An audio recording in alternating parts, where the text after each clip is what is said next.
eu nasci nesse contexto, né, em Ribeirão das Neves. Uhum. Mas, ao mesmo tempo, lá em Neves, durante um período da minha vida, a gente estava muito protegido dessas desigualdades. Eu tenho um pai petista, meu pai é um dos fundadores do PT de Ribeirão das Neves, professor. Minha mãe é formada em História também, então ela também tem esse pensamento crítico. E a gente crescia sempre vendo reuniões de política, né, debates sobre essas coisas. A história da minha família ela é muito interessante, assim. Eu sou neta de uma... Eu fico emocionada, assim, porque a história do meu avô, ela mexe muito comigo. Meu biso, na verdade, assim. Ele foi um homem completamente massacrado pelos latifundiários, assim, pelos fazendeiros. E quando meu avô nasceu, meu avô e minha avó também, eles viviam num sistema muito próximo, assim, a uma parada antiga, do tipo, eles viviam naquele espaço e tudo que eles produziam era dado para esses fazendeiros. Eles não ficavam com nada, assim, eles ficavam tipo só com a comida, um pouco da comida que eles faziam. E eles moravam em casas de pau a pique. Por causa disso, tanto meu avô quanto minha avó, eles pegaram doença de Chagas. Meu biso, ele morre muito cedo. E o meu avô, com 11 anos, tem que parar a escola. Com 11 ou 12, tem que perguntar depois para confirmar isso. Mas com 12 anos, ele já é o chefe de casa, da casa. Ele tem que parar a escola. E assim, cara, é umas fitas muito loucas. Do tipo, meu avô, ele era deficiente de um braço, porque ele quebrou o braço. E os caras usaram ele como cobaia. Porque não enfaixaram o braço do meu avô, não engessaram. E aí eles vão pra cidade em busca de uma oportunidade melhor. Meu avô, Daci, e minha avó, Ilza. E aí eles não conseguem em lugar nenhum. Tem que subir pra favela, que foi onde que meu pai nasceu. E começa a partir dali construindo, assim. E a coisa mais bonita que eu vejo, assim, em relação ao meu avô, porque ele era um homem negro, deficiente, com toda essa história de vida. E ele volta a estudar com meu pai. Meu pai vira professor do meu avô. E meu avô se formou na EJA antes de morrer, assim. Então, é uma história que eu tenho com muito carinho. Então, eu cresci muito sobre essa questão de luta pela terra, né? Meu pai, ele dava aula. Eu esqueci agora o nome do programa. Acho que é Pronera, que era o programa do MST de terras. Então, eu cresci em ocupações, né? Vendo ali dentro a questão do MST. Então, a minha vida sempre foi nesse campo. Eu cresci também com minha mãe falando sobre como era a época que ela era babá. Ela teve que ir para um colégio de freira porque não tinha comida dentro de casa. Como era desmaiar de fome. Sim. Então, eu tive essa criação muito atenta às desigualdades sociais. Assim. Então, a minha base familiar é essa. Legal. A gente Luta, né, mano? Sim. luta, isso daí resume bem a Laura. A gente... Eu vivo tocando nesses pontos porque às vezes eu acho que aqui falta um pouquinho de diálogo. Tem várias pessoas, né, comunistas e tal, e eu acho que, pô, teve pessoas ali que consegue ou que conseguiu estudar muito.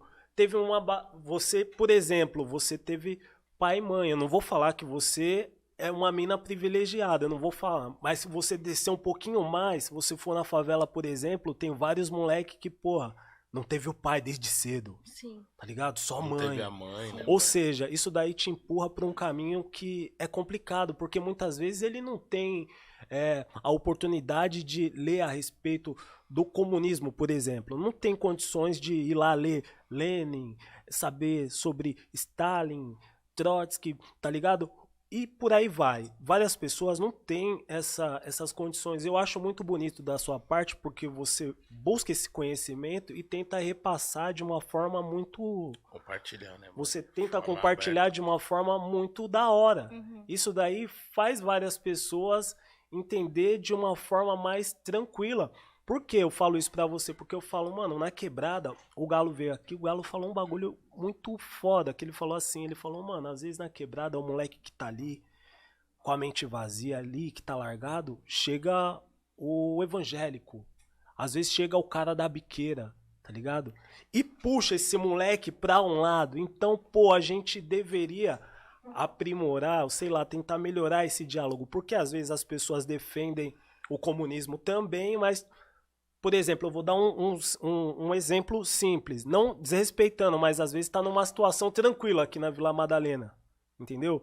O que eu recomendo para que aquelas pessoas fossem ali, tirassem, sei lá, 20 dias e fosse fazer esse trabalho de base. Vai lá na favela e repassa, compartilha esse conhecimento com os moleques que tá lá com a mente vazia, porque esses moleques aí Você vai pega, fortificar, né? Você puxa. vai fortificar muito na sua luta. São os mais revoltados. E, assim, posso te falar uma coisa que é o mais maneira, assim? É que não é só... É, tipo, a gente não passa os conhecimentos, tá ligado? É, tipo, a gente aprende junto, a gente constrói junto. Louco. Isso é muito da hora, assim. Essa questão de luta por educação, e aí, de novo, falando do meu pai aqui, é uma coisa muito presente na minha vida. Eu sempre tive essa noção de distinção e de como a educação, ela é também um instrumento de amordaçar, sabe? A gente tem essa ideia de que a educação só liberta, só que não, cara. A educação, ela também é capaz de fazer você se sentir culpado por uma coisa que não é culpa sua. Você pega, por exemplo, a reforma do ensino médio, ela vai fazer, você pega, assim, muitas das matérias que estão na reforma do ensino médio, vai fazer com que os moleques que não tiveram oportunidade na vida se sintam culpados pelo seu fracasso. Porque eles vão ter aula com coach para falar sobre empreendedorismo. Não que a gente não deva falar sobre questão financeira. Sim. A gente tem que falar sobre questão financeira, mas como que vai ser passado isso, né? Uhum. E aí, sempre tive essa questão da educação muito clara na minha cabeça. Porque igual meu pai hoje é professor da UFMG, que eu tenho muito orgulho dele por isso. Mas assim, meu pai começou a trabalhar com 14 anos vendendo coxinha. Meu pai vendia quadro com 14 anos de idade. Eu vi meu pai fazendo doutorado num computador velho, num barracão de 4 cômodos. Que o banheiro era do lado de fora, lá em Ribeirão das Neves, no bairro Esperança. Então, tipo assim, eu sei como que é essa questão de... É difícil chegar, né, para as mais pessoas. E eu acho que a construção que a gente faz, e aí falando o nome de um companheiro incrível, que é hoje, assim, eu acho que uma das maiores inspirações para mim, que é o Thiago Totti, que é da minha quebrada. E a gente junto faz o cursinho popular de Ribeirão das Neves, a cozinha popular, que alimenta o pessoal, porque você falou da igreja, assim, eu tenho com muito carinho. As pessoas que não conhecem periferia não entendem a importância da igreja, cara, assim. Nos momentos mais difíceis da minha vida, foi a igreja que estendeu a mão pra mim. Eu falo isso com tranquilidade, assim. Tranquilidade. Os momentos mais difíceis da minha vida, onde eu me sentia amparada, foi na igreja. Quando eu precisei de uma cesta básica, eu recebi, foi da igreja. Igreja do meu tio Isaí, eu lembro até hoje da cena. Assim, e eu lembro que vinha aqueles docinhos de goiaba. E aquilo pra mim era o paraíso, igreja, né? Mano. Já sabe como é que Era tipo paraíso pra mim aquele bagulho. E é uma sensação assim, a primeira vez que eu vi um instrumento musical foi dentro de uma igreja. Então a igreja, ela é sim um espaço de proteção dentro da quebrada. E a gente precisa de entender isso. Qual que é o papel que a igreja faz? Esse senso de comunidade. E aí o Thiago tem o Ocupa Curumim. Tem não, né? Ele constrói, a gente constrói o Ocupa Curumim. Que tem, cara, oficina de segunda a sábado. De taekwondo, de dança, de skate. Então, os meninos estão ali num espaço que era um espaço público, que foi abandonado completamente. E aí, agora tá cheio de vida. Tá cheio dos meninos de rap, entrega de comida para os meninos. Porque a ideia é entregar sábado e domingo, uma marmitex. Porque eles comem na escola de segunda a sexta. Vocês estão ligados, né?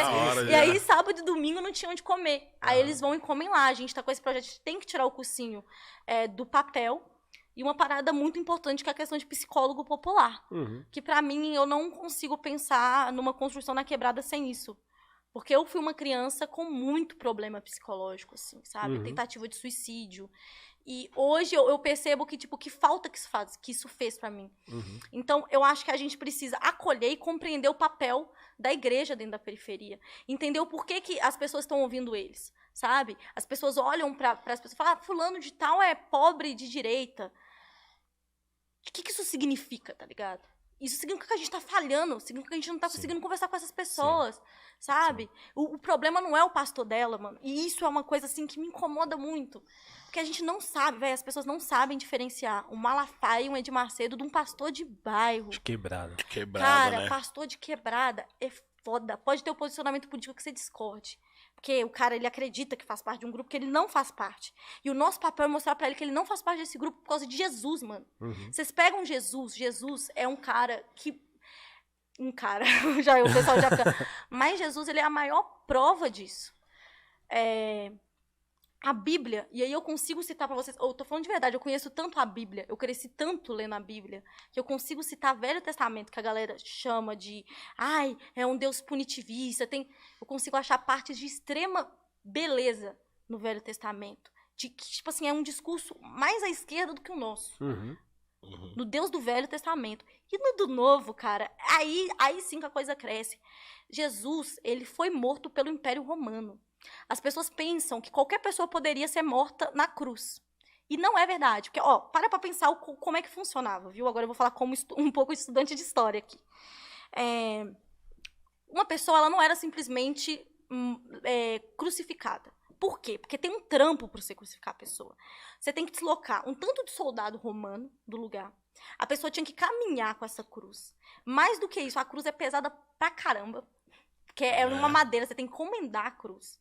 A pessoa andar esse espaço inteiro. Chegando lá, você tem que mobilizar as pessoas para elas assistirem, porque a ideia da cruz é ser uma morte exemplar. E aí tá o ponto.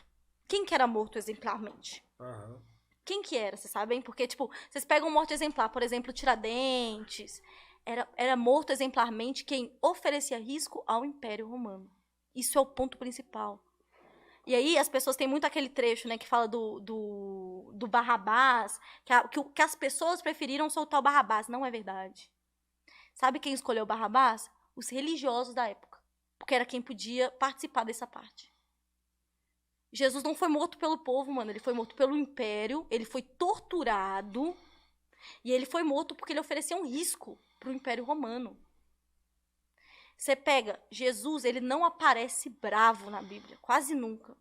Aparece ele com prostitutas, com pessoas que cometiam adultério. Aparece Jesus lidando com ladrão, com gente que roubava dinheiro, com gente que, como que era o cara, ela cobrava o imposto também. Ele não fica bravo em momento nenhum. Nenhum. Sabe quando Jesus aparece bravo? Ele aparece bravo quando ele chega no templo e a galera tá vendendo quinquilharia usando o nome de Deus. Todos os trechos que Jesus sai de si, que ele fica nervoso, Jesus, eu não tô falando de outras pessoas, porque é interessante a gente pensar a Bíblia assim, como vários livros, né? Por isso que é Evangelho segundo Lucas, sabe? Cartas de Paulo, porque são várias pessoas contando e relatando do seu ponto de vista como foi a experiência com Jesus. E isso é uma coisa explícita na Bíblia. Então, Jesus mesmo em si, ele não fala de gay. Tinha gays na época de Jesus. Sabe o que ele falou sobre isso? Nada. Sabe o que Jesus falou de rico? Que é mais fácil passar um camelo no buraco da agulha do que entrar no céu.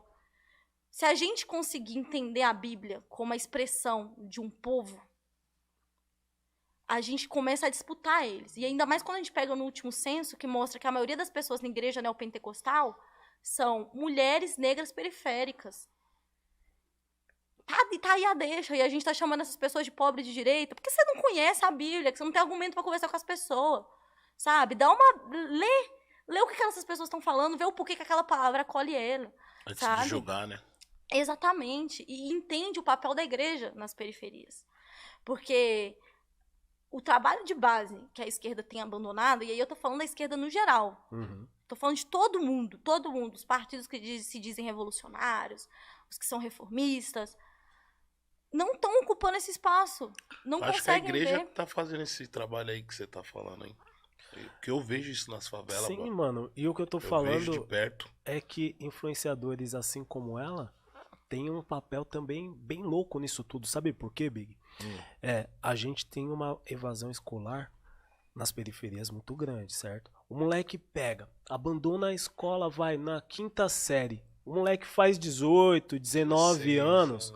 Tipo, o moleque tem várias necessidades ali, ou ele se vê com vários problemas, ele não vai voltar a estudar, ou seja, bem raro. Para ele se aprofundar em diversos assuntos, inclusive esses aqui que a gente tá falando. Mais raro ainda. E ele entendeu? Conseguir enxergar a raiz do problema, pra esse moleque vai ficar bem mais difícil, cara. Entendeu? Então se tem uma Laura pra conversar com ele, entendeu, Big? Aquilo ali muitas vezes desperta a mente do moleque e pode ser que ele não vai voltar pra escola, mas que ele vai tentar ler uns 2, 3 livros, por exemplo, que ela indicar pra ele, entendeu? E assim, uma coisa assim, igual eu falei, né, que eu sou da geração que elegeu o Bolsonaro. Eu lembro na escola quando o pessoal começou a falar de política. Porque foi um boom, assim, sabe? A gente não falava de política muito na escola. Tanto que eu tive minha fase liberal, velho. Eu tive minha fase liberal. Eu cresci no lugar da MST, assim, vendo as paradas que aconteciam, na ocupação. Eu cresci vendo as pessoas debatendo sobre isso. Meu pai falando de Paulo Freire dentro da minha casa 24 horas, mano, sabe? E eu tive minha fase de direita. E aí, quando eu criei o canal, sabe o que foi a primeira coisa que eu fiz? Eu li Olavo de Carvalho. Eu li o livro negro do comunismo, que é horrível esse termo, inclusive o nome do livro. Eu li o Não Senhor Comuna. Cara, eu enchi minha casa, o guia do politicamente correto da história. Por que eu fiz isso com a minha vida?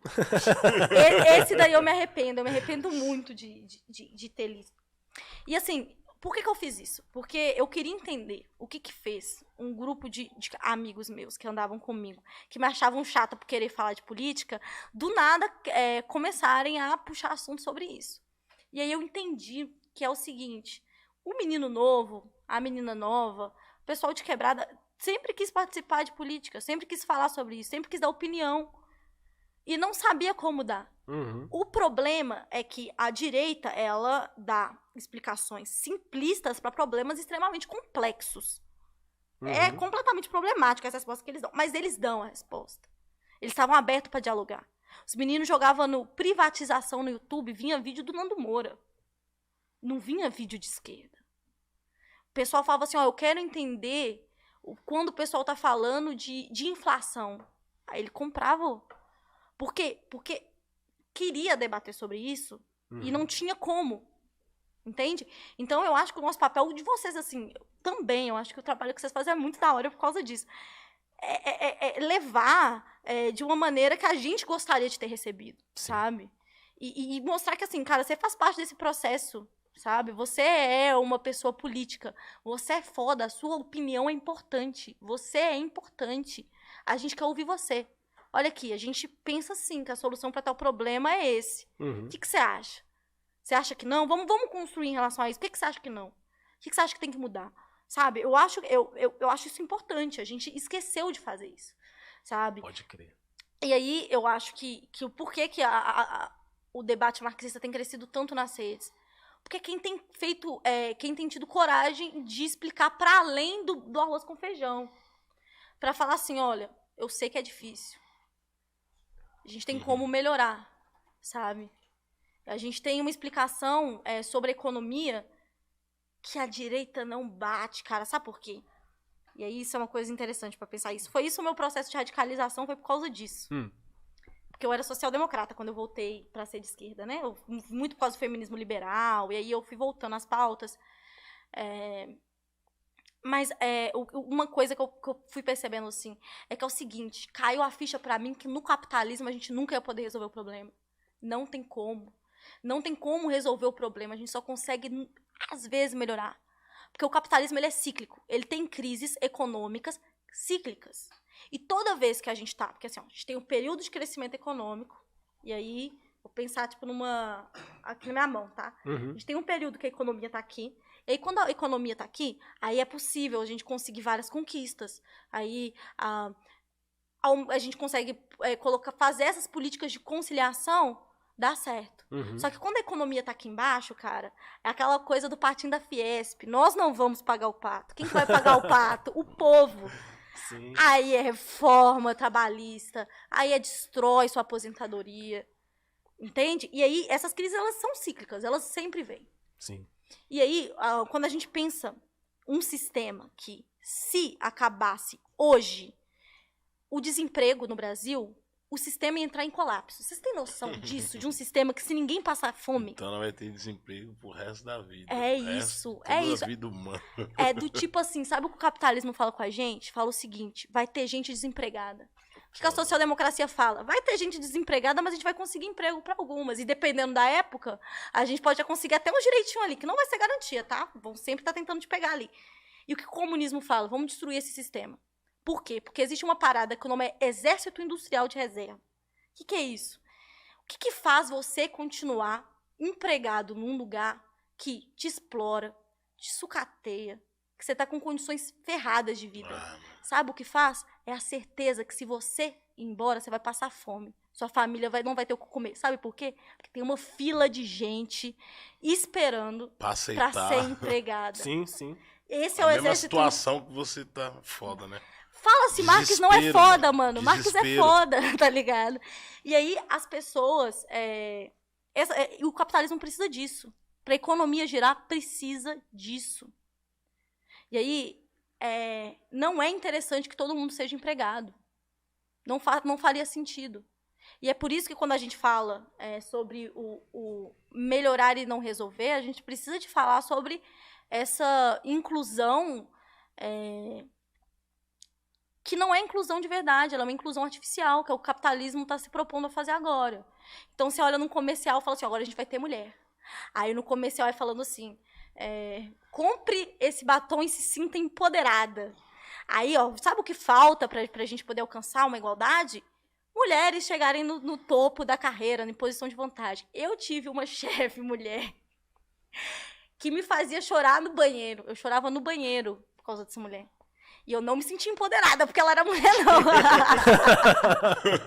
Pô, já escutei muito sobre isso em casa. Então, tipo assim, é uma inclusão artificial. Porque o sistema não permite que essas pessoas sejam inclusas. Não tem como vencer o racismo, por exemplo, dentro do capitalismo. Não tem como. Não tem como. Porque tá estrutural. Sim. O que significa isso? Significa que tá... Eu gosto sempre de usar um exemplo da casa. Quando a gente constrói uma casa, um prédio, vamos pensar ali. É feito as estruturas e aí faz um prédio. Esse prédio começou a dar problema, você chama uma pessoa para olhar. Aí o cara fala assim, ó, você tá com um problema, tá ruim mesmo esse prédio, porque tá com um problema estrutural. Você pode, cara, pintar o banheiro. Você pode tirar o mofo do teto. Vai melhorar a sua vida por um tempo. Mas para resolver mesmo, se o problema é estrutural, você tem que derrubar. Por quê? Porque o capitalismo, ele nasce no colonialismo. Um dos processos importantes, aliás, pro capitalismo. Por quê? Porque é o chamado acumulação primitiva de capital, que é quando os burgueses eles se tornam realmente uma classe cheia de dinheiro.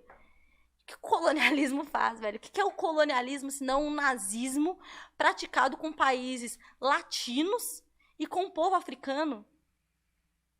Você dizimou povos para construir ali. Você construiu um sistema em cima do sangue de pessoas negras, e aí esse sistema vai incluir essas pessoas? Não tem como. Está na estrutura dele. O patriarcado não nasceu com o capitalismo, mas o capitalismo incorporou. O que isso significa? Significa que no socialismo vai deixar de ter todas essas coisas? Não do dia para a noite. Mas significa que a gente vai construir um sistema que ele não está calcado nisso. E aí a gente pode mudar isso. Porque, óbvio, tem a questão cultural. Então, se de um dia para a noite a gente fazer uma revolução, primeiro que não se faz revolução do dia para a noite, que a gente não defende abolição, a gente defende superação. Superação, construir condições materiais para que não faça sentido mais o racismo. Não faça sentido mais o machismo, sabe? E aí, a gente precisa de mudar a lógica de produção para que isso aconteça. Então, esse é o grande ponto do socialismo, é criar uma sociedade onde que seja possível e que seja construída com uma estrutura, né? Porque o socialismo é uma etapa de transição para o comunismo. Então, para criar uma nova sociedade, calcado em outro jeito de produzir e com outros valores, porque dentro do capitalismo, de novo, no máximo que a gente consegue é umas melhorias pontuais em determinados períodos. Como eu falei, você não consegue resolver nada no capitalismo, cara.